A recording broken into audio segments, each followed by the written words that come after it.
जरा सोचिए, रात के 2 बजे हैं। आप अपने मोबाइल पर इंटरनेट चला रहे हैं। अचानक आपकी नजर एक साधारण सी तस्वीर पर पड़ती है। पहली नजर में उस तस्वीर में कुछ भी अलग नहीं दिखता।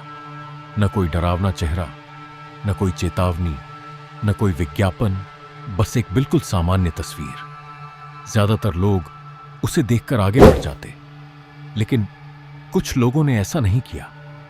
उन्होंने उस तस्वीर को सिर्फ देखा नहीं, उसे समझने की कोशिश की।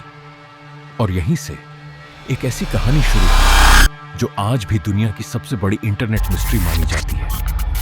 साल था 2012। इंटरनेट के एक लोकप्रिय फोरम पर एक अनजान व्यक्ति ने यह तस्वीर पोस्ट की। उसने अपना नाम नहीं बताया, उसने यह भी नहीं बताया कि वह कौन है या क्यों लोगों को चुनौती दे रहा है। लेकिन उस तस्वीर के अंदर एक छुपा हुआ संदेश था। ऐसा संदेश जो सामान्य तरीके से देखने पर दिखाई ही नहीं देता था। जब कुछ लोगों ने उस तस्वीर की गहराई से जांच की तो उन्हें वह छुपा हुआ संदेश मिल गया। यहीं से दुनिया भर के प्रोग्रामर, क्रिप्टोग्राफर और पहेलियां सुलझाने वाले लोग एक साथ जुट गए। सबके मन में सिर्फ एक सवाल था, आखिर ये चुनौती किसने दी है? और उससे भी बड़ा सवाल, क्यों? उस समय किसी को अंदाजा भी नहीं था कि यह सिर्फ एक ऑनलाइन पहेली नहीं है। यह तो एक ऐसे सफर की शुरुआत थी जो लोगों को इंटरनेट की स्क्रीन से उठाकर दुनिया की असली सड़कों तक ले जाने वाला था। और यहीं से शुरू हुई सिकाड़ा 3301 की रहस्यमयी कहानी। शुरुआत में सबको लगा कि शायद यह कोई सामान्य ऑनलाइन गेम है, लेकिन जैसे ही लोगों ने उस तस्वीर को ध्यान से जांचना शुरू किया, उन्हें समझ आया कि तस्वीर के अंदर एक और दुनिया छिपी हुई है। इस तकनीक को स्टेगनोग्राफी कहा जाता है, यानी किसी तस्वीर के अंदर बिना किसी को पता चले जानकारी छुपा देना। सोचिए, आपके मोबाइल में हजारों तस्वीरें होंगी। क्या पता उनमें से किसी एक तस्वीर के अंदर कोई गुप्त संदेश छुपा हो। यही सोचकर दुनिया भर के लोग उस तस्वीर को अलग अलग तरीकों से जांचने लगे।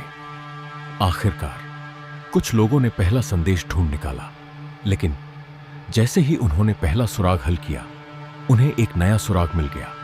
फिर दूसरा, फिर तीसरा, और फिर एक के बाद एक पहेलियों की लंबी श्रृंखला शुरू हो गई। हर नई पहेली पहले से ज्यादा कठिन थी। कहीं गणित, कहीं कंप्यूटर प्रोग्रामिंग, कहीं गुप्त संकेत, तो कहीं प्राचीन भाषाओं से जुड़े सवाल। अब यह सिर्फ बुद्धि की परीक्षा नहीं थी, यह धैर्य, जिज्ञासा और लगातार सीखते रहने की भी परीक्षा थी। दुनिया के अलग अलग देशों के लोग एक ही लक्ष्य के लिए मिलकर काम करने लगे। सब एक ही सवाल का जवाब ढूंढ रहे थे, आखिर सिकाड़ा 3301 है कौन? लेकिन जो आगे हुआ उसने पूरी दुनिया को हैरान कर दिया, क्योंकि अब तक जो खेल सिर्फ इंटरनेट पर चल रहा था, अब असली दुनिया में पहुंच चुका था। सबसे पहला सुराग एक क्यूआर कोड था, लेकिन यह क्यूआर कोड किसी वेबसाइट पर नहीं, बल्कि एक असली पोस्टर पर लगा हुआ था। यह पोस्टर अमेरिका के कई शहरों में रातों रात दिखाई दिए। जो भी उस क्यूआर कोड को स्कैन करता, उसे एक नई पहेली मिल जाती। यहीं से साफ हो गया कि सिकाड़ा 330 एक सिर्फ इंटरनेट पर नहीं था, बल्कि उसकी पहुंच अब असली दुनिया तक हो चुकी थी। लोग हजारों किलोमीटर का सफर सिर्फ एक सुराग पाने के लिए करने लगे। कोई सड़क के किनारे लगे पोस्टर तक पहुंचा, तो किसी को एक चर्च के बाहर नया संकेत मिला। हर जगह सिर्फ एक ही निशान था, सिकाड़ा 3301। दुनिया के अलग अलग कोनों से लोग नए नए सुराग ढूंढ रहे थे, लेकिन जितनी तेजी से वो आगे बढ़ रहे थे, उतनी ही रहस्यमय होती जा रही थी सिकाड़ा 3301 की पहचान। किसी को नहीं पता था कि इन पहेलियों के पीछे एक व्यक्ति है, या फिर दुनिया की सबसे गुप्त संस्थाओं में से कोई एक। कुछ लोगों का मानना था कि इसके पीछे दुनिया की सबसे बड़ी खुफिया एजेंसियों का हाथ था, तो कुछ का कहना था कि ये दुनिया के सबसे बेहतरीन दिमागों की गुप्त भर्ती का तरीका था, लेकिन आज तक इन दावों का कोई पक्का सबूत नहीं मिला। और फिर अचानक सिकाड़ा 330 एक ने एक नया संदेश जारी किया। उस संदेश में सिर्फ एक ही लाइन लिखी थी, हम सही लोगों को ढूंढ चुके हैं। कुछ लोगों का मानना था कि सिकाड़ा 330 एक के पीछे किसी खुफिया एजेंसी का हाथ था। वहीं कुछ लोगों का कहना था कि यह दुनिया के सबसे तेज दिमागों को चुनने का एक गुप्त तरीका था। लेकिन आज तक इन दोनों बातों का कोई पक्का सबूत नहीं मिला। सिकाड़ा 330 एक ने कभी अपनी असली पहचान दुनिया के सामने नहीं रखी। साल 2012 के बाद 2013 और फिर 2014 में भी नई पहेलियां सामने आई।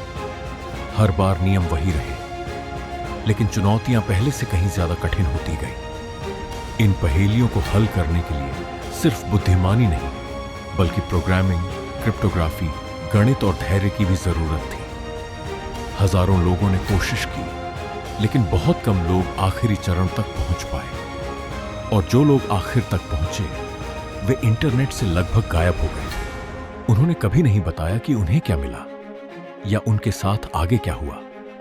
यही वजह है कि आज भी सिकाड़ा 330 एक को इंटरनेट की सबसे रहस्यमयी पहेलियों में गिना जाता है। आज तक कोई नहीं जानता कि इसके पीछे एक व्यक्ति था, एक संगठन था, या फिर दुनिया के सबसे बेहतरीन दिमागों की तलाश में निकला कोई गुप्त मिशन। लेकिन एक सवाल आज भी वैसा ही है। अगर आज आपके सामने सिकाड़ा 330 की नई पहेली आ जाए, तो क्या आप उसे हल करने की कोशिश करेंगे या बाकी लोगों की तरह उसे नजरअंदाज करके आगे बढ़ जाएंगे? शायद यही फैसला तय करेगा कि आप सिर्फ एक दर्शक हैं या उस रहस्य का हिस्सा बनने की हिम्मत रखते हैं। सिकाड़ा 330 आज भी एक ऐसा रहस्य है जिसका जवाब शायद अभी तक किसी के पास नहीं है। हर रहस्य का जवाब मिलना जरूरी नहीं होता। कभी कभी सवाल ही सबसे बड़ा रहस्य बन जाता है। अगर आपको लगता है कि सिकाड़ा 330 के पीछे का सच कुछ और है, तो अपनी थ्योरी कमेंट्स में जरूर बताइए। और अगर आप ऐसी ही असली और रहस्यमयी कहानियां देखना चाहते हैं, तो द जगन फाइल्स को सब्सक्राइब करना मत भूलिए। मिलते हैं अगली मिस्ट्री के साथ।